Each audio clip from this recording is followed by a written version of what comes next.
Hey everyone, I'm Jeremy Szafron. This is Kitco News. Now, as silver prices surge to their highest level in over a decade and gold continues to rally, many are asking what's driving this momentum.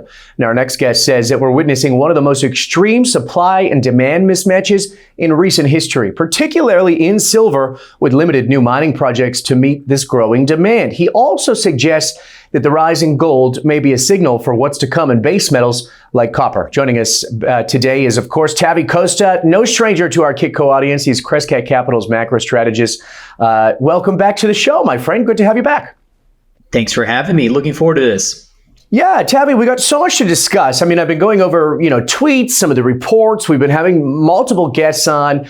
We haven't been talking about silver as much as we should. So why don't we start there? I mean, as I mentioned, silver prices reached to their highest levels in over a decade. You've said that this reflects one of the most extreme supply-demand mismatches you've ever seen. So break down what's driving this imbalance and give me your thesis here.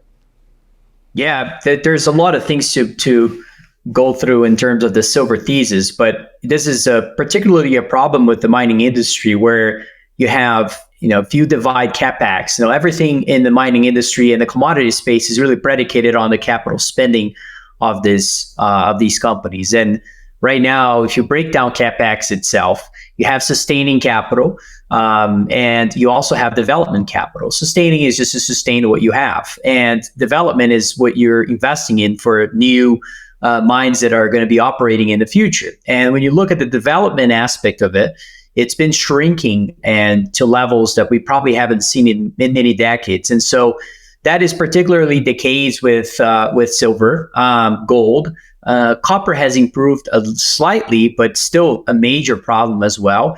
And so why do mining, when you think about cycles in the mining industry, why do they take so long to develop? Why do they, those phenomena tend to take 10, 15 years? And that's just because a function of how long it takes to get new supply into those markets. And an average mine takes about 15 years to be developed.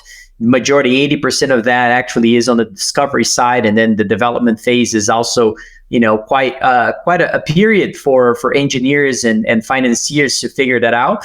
And so that is the reason why you have this sort of big supply and demand mismatches throughout the history of metals and mining industry. And now is, to me, one of the most important, sort of a turning point. This is one of the oldest industries in history. You've got signs of mining dating back, millions of years ago. And it's remarkable of what's happening with the skepticism towards one of the most critical aspects of the global economy as we have today. And so we have to make sure that's secure from a strategic standpoint and government standpoint, this whole industry. And I think that we're going to get there at some point because people are going to realize this gap of where we're trying to accomplish all this green revolution, onshoring, data center constructions, and revamping the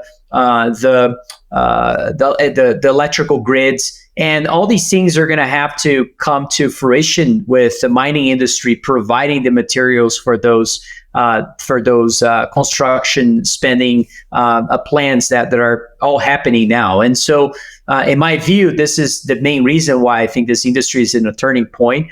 And again, remember, those turning points tend to take, very long times on the both sides, on the bear side and the bullish side too. I mean, the bear trends in the mining industry can be, as we've noticed, it's critical and it's very, very negative, and they tend to take all the capital attention out of this space and creates all those inefficiencies. And that's where we are now, a bunch of inefficiencies, a bunch of structural problems, but the opportunity of a legacy industry that is likely into a secular growth period. So then talk to me. I mean, are we just going to see, the silver miners that have finally woken up a little bit, some of the mega caps, are we just going to see them take, these new prices to the next level and maybe take some margins and not the juniors? Like, where are we? How are we going to get past this issue? No, I don't not have to believe that this is not going to pass it over to other parts of the risk curve of this industry. In other words, I believe the entire industry will benefit from higher metal prices. And look, this is a sign of how things are depressed. Things are so bad that people are now saying that if metal prices rise, it won't affect the mining industry. And then they start saying, well, maybe it will, but just the major companies, not the small ones. I don't know who came up with this. This is just not supported by history whatsoever. Every time we've seen a real secular market in metals industry, the small businesses are actually the ones that move up the most. And so you want to be focused on high quality assets always, no matter where you are, especially in a bear market, actually. But even in a bull market, you want to be finding those high quality assets, which is very difficult. It's not an easy task, given the fact that we've seen, we need basically this industry is it's just so large. There's so many companies now that need to be, we truly need to see an M&A cycle like we've never seen probably in, call it 50 years, 70 years in this industry. And that we're probably going to see that just because of the need from the major companies to actually reestablish their reserves and I should say really add to those reserves and really focus on growth. And the problem of the industry overall as well, which to me is an opportunity, not a lot of people see this as a problem. I actually think of this as an opportunity, is the fact that if you think about the leaders of the industry, Barrick, for instance, and you take a close look, and this is not not to bash on them on anything like that, but look at the production profile of them, the second largest gold miner in the world today. Their production is multi-year lows today, and in fact more than a decade low in terms of gold production. And this is the case across most of those major companies. They only been depleting their ore. They haven't really been focused on growth. And there's certainly a lack of vision in the overall industry that I think it's also reflected on prices and why we're seeing this delay of the miners to perform better. But that changes over time. That comes from the pressure out of the shareholders. Really telling them, no, this is not the time to be paying dividends and buybacks and all this type of financial engineering that you tend to do at difficult times and so forth. This is a time to be focused on growth, and then this is yet to become a narrative in my view. Yeah, interesting. I mean, so many investors, they look at mining companies and they go, okay, their G&A costs are way too high. To your point, some of the juniors that are taking costs down and really getting out there are doing quite well. I mean, we've seen GDX do quite well this year. What's your take on the silver side? Do you think the market is just underestimating silver's industrial importance here?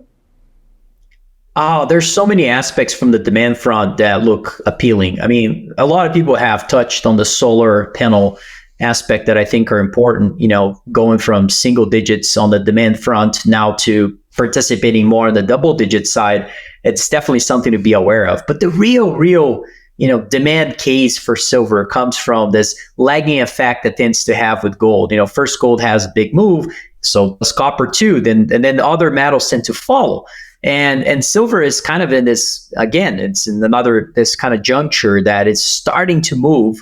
And it's so important to understand that this is part of the commodities, how commodities really work. I mean, it's difficult to identify anything in the macro world, but in the commodities space, what you tend to do is focus on capital spending. When capital spending is very depressed, usually you're close to a bottom, and you never know. It could take 3, 4, 5 years until you actually see a bottom. But I think we hit that in the pandemic crash and all that period when oil turned negative and all sorts of things happened. And now we're kind of resurged to new levels in a lot of different aspects of the commodity space. But one thing that you need to really, I think, pay attention to as an investor is this rotation that tends to happen in the commodity space. And a lot of people think about the commodities more in that unique manner. So, right now, what is the flavor of the day right now? Well, the flavor of the day is gold, right? And gold has been surging and everybody's talking about it. What was the flavor of the day 3 months ago? Copper. Everyone's talking about copper, and copper had a pullback. And what was that 2 years or last year? Orange juice. Everyone was talking about orange juice was surging. And then the year before it was energy. We had the invasion of Russia in Ukraine, and all sorts of things happened with natural gas and oil, and now all of those have pulled back. 2021 was a year for lithium, was the year for lumber prices. All these things did very well. So you can kind of tell that there's a pattern of these things rotating. And And so in my opinion, this is a clear sign that we're in a commodity super cycle. But that's just my view. And so how do you play this? And there's all sorts of commodities. And I think silver is going to be one of the main ones in the space. Because, to me, it's clear when you have a gold to silver ratio at 80 plus right now, which is a historical high level, and you've seen gold moving the way it has been moving already, to me, it's a matter of time to see silver prices, really accelerating to the upside. Yeah, let's pull out from that. You've mentioned that gold prices often act as a leading indicator for base metals like copper. Given gold's recent all-time highs, I mean, we've seen some pretty 22% were up in the past 6 months. Do you think that base metals are gearing up for a similar rally? Yeah, I do believe base metals are in the same, sort of pattern. And it's similar in the sense of, I think we all try to look at the cyclicality of some metals. Like copper has a closer correlation to the economy and other things, but and does have more of an industrial based case and so forth. But it's so the silver. But at the end of the day, if you are in a truly in a bull market for gold, secularly speaking, then copper follows. It doesn't really matter, the cyclicality aspect of it. You tend to see actually, a lot of times copper and silver actually lead the way to the upside. So if you could look at those ratios, they tend actually to perform better than gold itself. And the same thing goes for the miners. Another one that not a lot of people think about it, but it's highly connected is even emerging markets. There's a reason why emerging markets have not done very well in the last decade or so, which is in line with the mining industry. It's in line with the oil industry and others. And now we're seeing that turning point, but they don't happen all at once. So you kind of see those, the beginning of it. So oil did very well, and then the metals and mining industry did, somewhat well in some parts of the market. And now you're seeing gold where it is, and central banks are buying gold, and emerging markets haven't really moved yet, but they're all interconnected. At some point, once capital really starts deploying into the commodity industry, it doesn't go to one place. It's sort of, diversifies itself in different parts. And so that's why all these things are connected. And ultimately, I think it drives all sorts of trends. It's emerging markets, emerging market currencies, it's probably emerging market bonds. It's going to be, the side of actual gold itself. It's copper, it's silver, base metals, energy, agricultural commodities will probably have a run. So all these things are probably going to be linked here moving forward. So this is why I keep myself, trying to avoid the noise and keeping myself focused. And the main question that I think investors need to ask themselves in this environment, because a lot of people focus on the recession question, which is important too. If recession hits, then copper will fall, completely. And the main question you need to ask yourself is, today, I think that one of the things that are most mispriced is the reacceleration of inflation. I mean, look what's been happening since the Fed cut rates. Inflation expectations have been accelerating again. If we do see inflation truly reaccelerating one more time, do you really think the Fed will be able to do anything? I think that's self-answer. I think most people know the answer to that. And what does that do to the case of hard assets? I think that's the most important question right now. And so, this is why I'm a big believer of this industry. Yeah, it's been fascinating to watch. I mean, certainly on the economic standpoint, we get data, it's revised, we're seeing cracks in it. Some people are still saying, obviously, a soft landing is possible, and some saying, okay, just wait, there is this looming recession. When you pull it out and you look at metals, what's this going to look like this time around? Well, I think it's very much like the 1970s from a market behavior standpoint, not necessarily the links with the economy itself are somewhat different regarding debt, how much we had in debt in the 70s and so forth. But I think a lot of people, are mixing views here and not understanding that you could be in a stagflationary era where oil, copper, all these things actually rise when the economy is weakening. That is possible. And then the main reason for that is because in a stagflationary environment, basically what happens is you have commodities rising, causing expectations of inflation to rise. And then ultimately it creates also, also the expectation that the Fed is going to do something about it. But remember, in this case, because of the debt problem, maybe the Fed doesn't have a handle on things here. Maybe there is not. Maybe their actions are remarkably limited relative to other periods in history. Like I've been saying this. To me, one of the most important researches that I found in the last, call it 3 months or so, has been this research on the dollar itself, because I think it adds to this case completely. And, if you think about it, what's been happening recently, I made the case for hard assets. I've been making the case for the last 3 years or so, but I've never made the case that is bearish on the US dollar versus other fiat currencies. And I actually think that case is here today. And the main reason for that is the interest payment on the debt in the US. Everybody knows it's high, but how is that relative to other countries? How much are we paying on the federal debt today and the local debt versus Germany, versus Canada, versus Japan? Because that ultimately drives the Fed's decision, and ultimately drives, because of the relative gain, ultimately drives what happens with currencies. And so the answer is the US is way above all those countries. Now we're paying close to 4% and probably going to be approaching 5% in a year from now of interest payments relative to GDP. So if you think about that, the Fed is in an urgent need to cut rates, regardless of what happens with inflation, labor markets, recession. They have to cut rates regardless of all that. And if they do that, what does that do to the dollar versus the euro, one of the worst currencies you can think of? Because the euro has already adjusted that. So the Fed is actually sort of, lagging in that front, and they have to react just yet. And no, I'm not here to make a major bullish case on the euro. That's not my point. But what does that do to emerging markets? Now, what does that do to a resource-rich economy that potentially could be at its early stages of a bull market, and then is also behaving better in the backdrop that I just mentioned of the Fed having to cut rates more than their own central bank?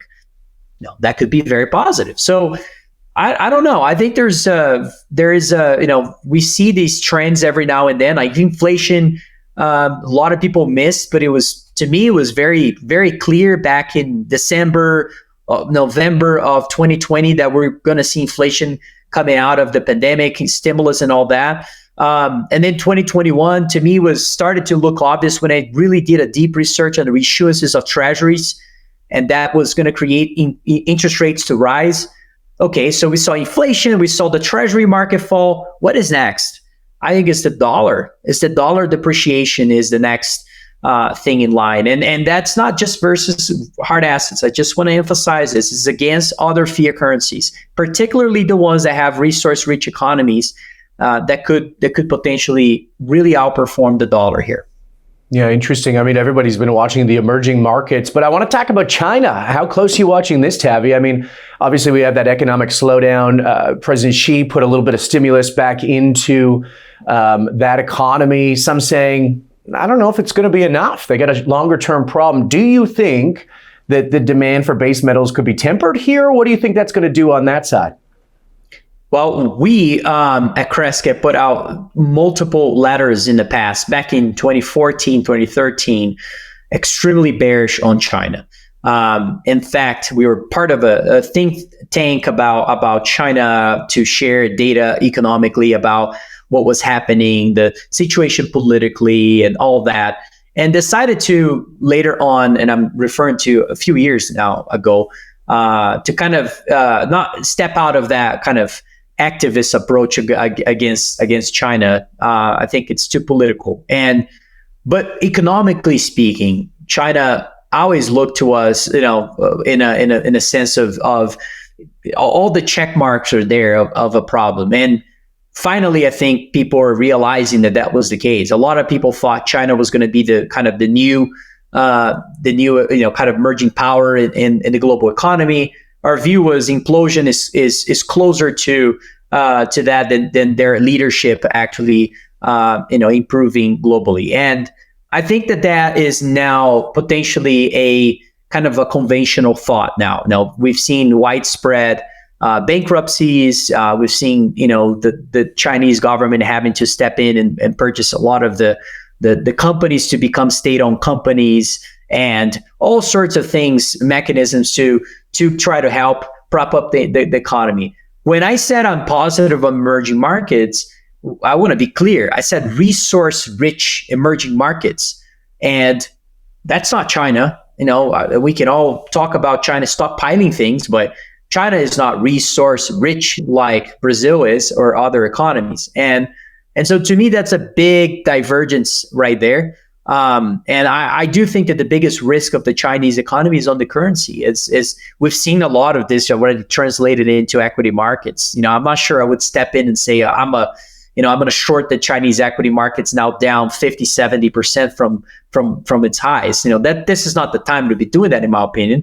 Now, I think that maybe the currency is extremely overvalued and could see a lot of depreciation from here. And it has been appreciating recently, which is remarkable because it's looking at versus the dollar. But the more interesting one would be taking a currency view that is actually a currency trade or pair trade, where you're taking really a bullish view on emerging market like Brazil or India or something along those lines. Although India is not a resource-rich economy, but let's use Brazil as an example, or Argentina currency versus the Chinese yuan. So that's that's an interesting pair trade that could work out in the following 5-10 years. Yeah, interesting. Okay, well then let's talk a little bit about, obviously I want your precious metals outlook over the next, few months, especially as we enter an election year. Obviously we got the Fed surprise rate cut. What are you thinking here? How long is this super rally that you're talking about, this super cycle? How long is it going to last?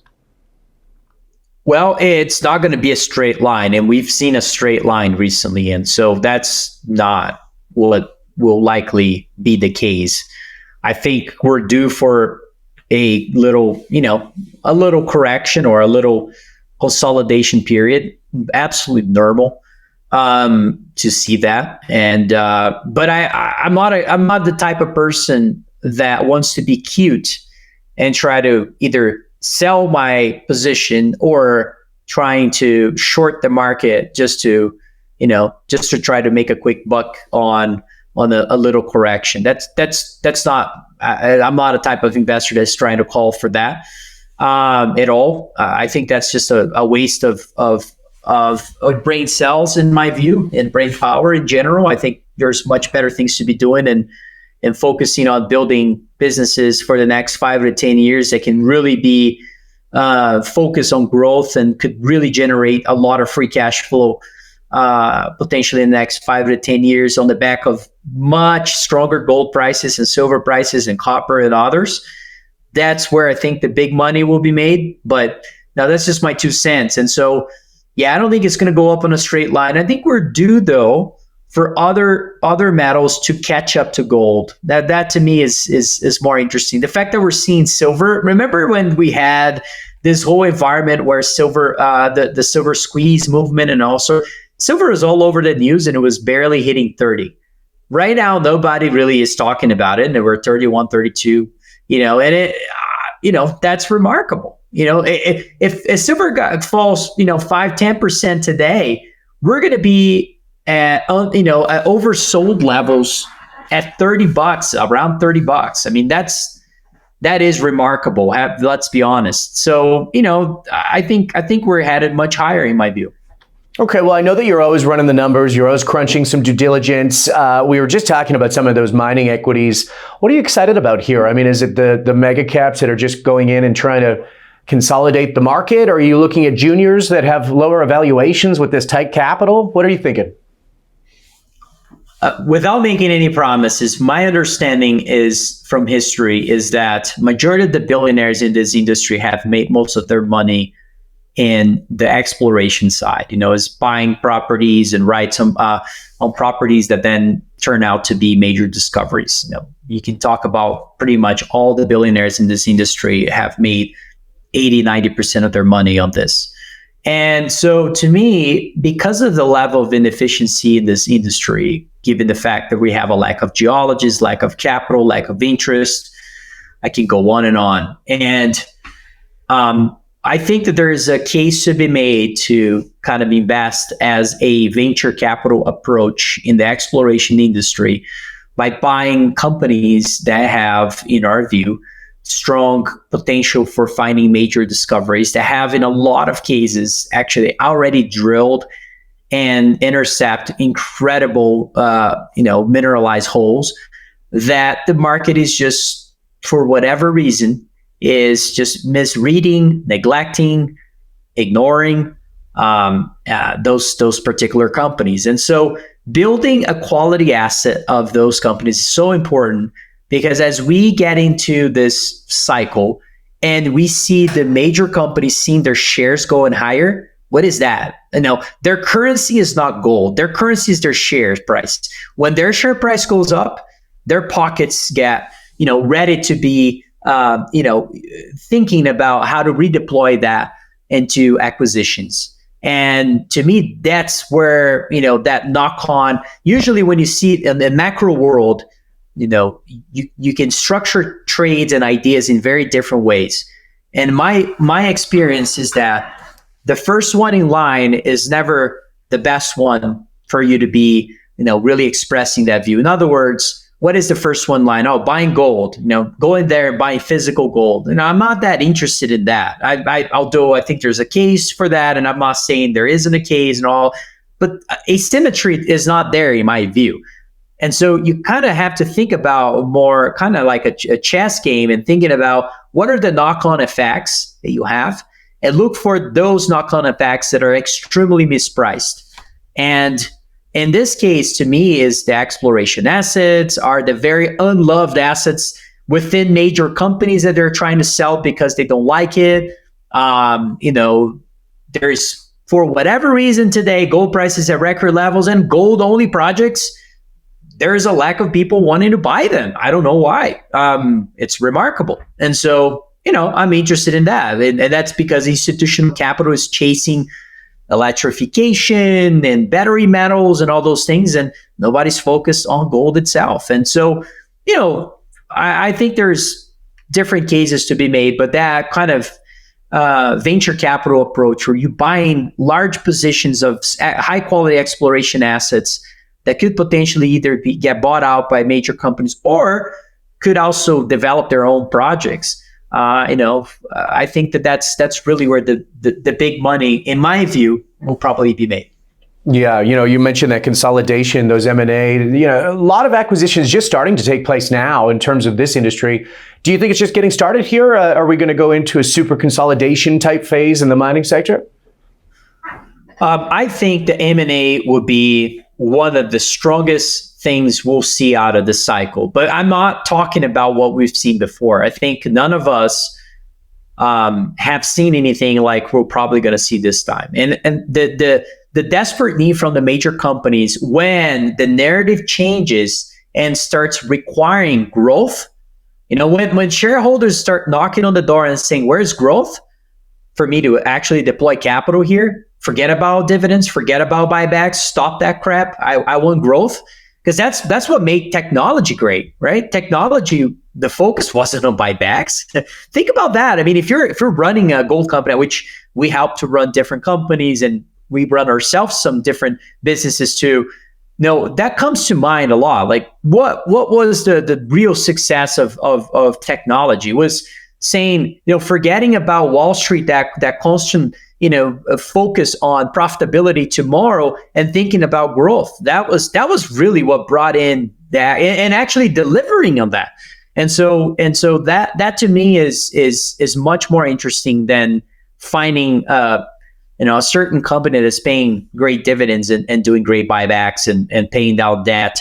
No, we're not in the end of the cycle, right? I mean, we're probably in the beginning. And if that's the case, you really want to be focusing on increasing your resources and reserves. And so, it's sort of, to me, that's going to reflect on the M&A cycle in a huge way. Right. Yeah. Playing the long game. Always, my friend. Okay. Tavi Costa from Crescat Capital joining us today from Denver. I'm glad you're back in Colorado. I know you've been on the road. Thanks for making the time, Tavi. We'll get you on for an outlook after this election. Things are just ramping up. That's right. Thank you very much, man. Appreciate it for having me. Thanks, mate. We'll talk soon. I'm Jeremy Szafron for all of us here at Kitco News. Thank you for tuning in. We got great content all week long. Stay tuned. We'll see you next time.